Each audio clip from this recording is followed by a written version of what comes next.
10월 23일 월요일 열왕기상 20장 13절에서 21절입니다. 하나님은 아합에게 선지자를 보내 이스라엘의 승전을 약속합니다.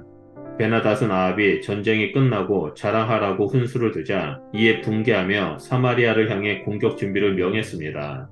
그런데 이때 사마리아 궁에서는 한 선지자가 아합 앞으로 나왔습니다.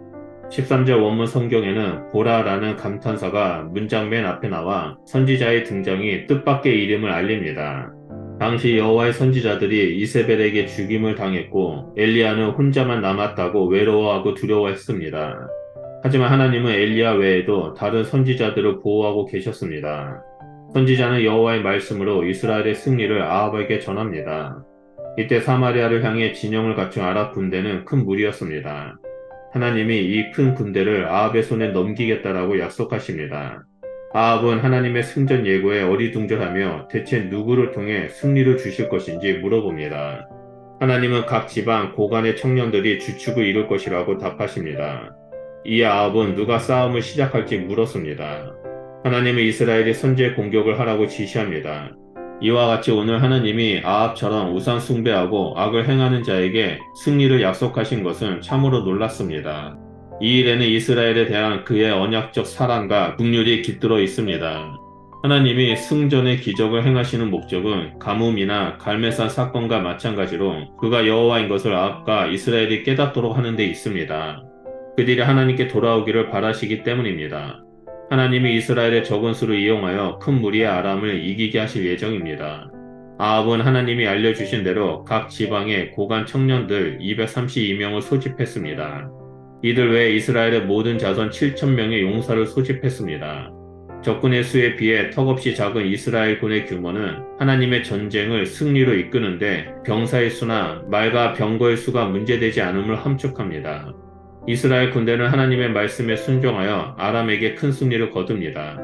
이스라엘은 정오에 232명의 고관 청년들을 먼저 출정시켰습니다. 그때 베나닷은 동맹국 왕들과 함께 술에 취해 있었습니다.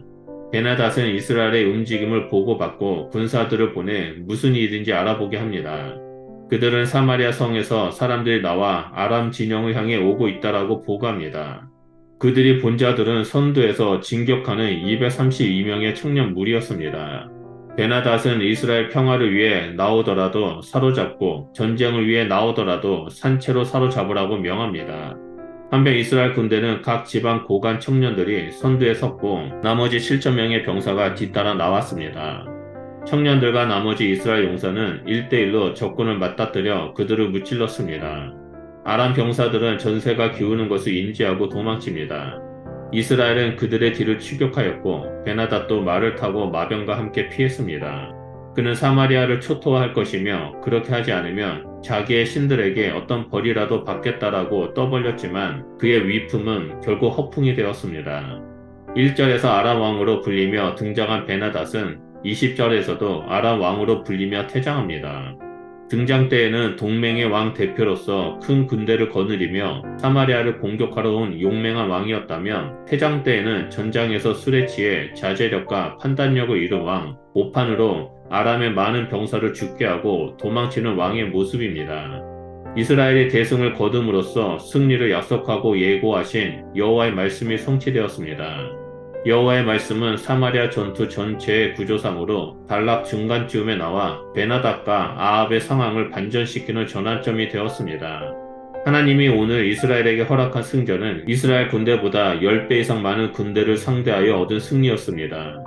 하나님은 이와 같이 인간의 계산으로는 불가능한 일을 성취하심으로써 그의 전능함을 이스라엘과 열방에게 나타내셨습니다. 하나님은 승전 약속의 성취를 통해 아합과 이스라엘이 그를 스스로 있는 자, 이스라엘과 언약을 맺은 여호와임을 깨닫기를 바라셨습니다. 하지만 오늘 전쟁의 승리를 경험한 아합이나 이스라엘 백성의 입에서는 하나님을 여호와로 고백하는 내용이 기록되지 않아 긴장감을 줍니다. 전쟁의 승리를 이스라엘 중에서 자기 공로로 주장할 수 있는 자가 아무도 없습니다. 객관적인 전략에서도 군대의 수에서도 이스라엘은 결코 이길 수 없었습니다. 그렇다고 이스라엘이 전술에 능하지도 않았습니다.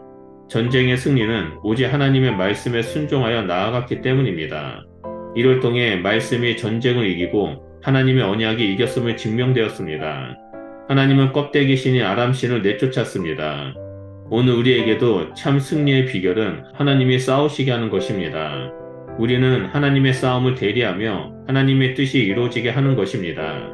우리는 하나님의 승리를 누리는 것일 뿐 승리를 쟁취하는 것이 아닙니다.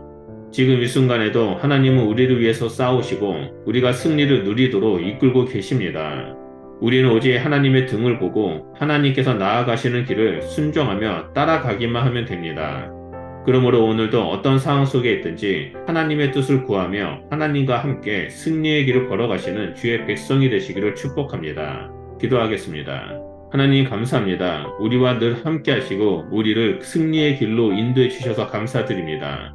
하나님, 우리는 오직 하나님의 말씀을 듣고 하나님 말씀대로 살아가겠습니다. 우리가 하나님의 말씀에 순종하며 한 걸음씩 믿음의 길을 걸어갈 때마다 하나님께서 우리를 대신하여 싸우시는 것을 보게 하시고 하나님이 주신 승리를 누리는 자가 될 수 있도록 역사하여 주시옵소서. 그래서 우리의 삶이 하나님의 행하심을 증거하는 증인된 삶을 살아갈 수 있도록 우리와 늘 함께하여 주시옵소서. 감사드리며 예수 그리스도 이름으로 기도드립니다. 아멘.